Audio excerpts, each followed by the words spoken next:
Human interaction with nature began in prehistory. The agricultural revolution transformed societies.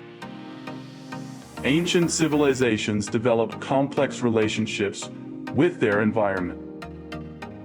Philosophers began to ponder humanity's place in the natural world.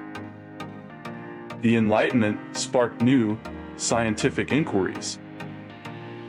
Industrialization drastically altered human interaction with nature. The Romantic era celebrated nature and the sublime. Environmental science emerged in the 20th century. Conservation movements began to protect nature's balance.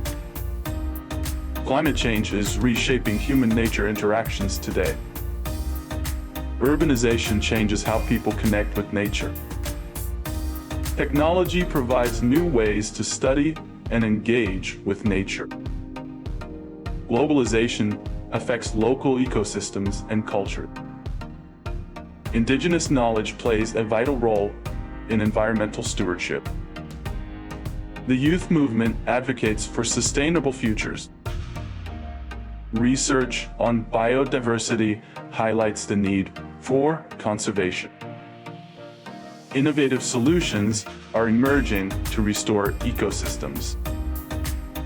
Cultural shifts influence our relationship with nature. Looking ahead, we must redefine our interactions with nature. Only through understanding the past can we shape a sustainable future.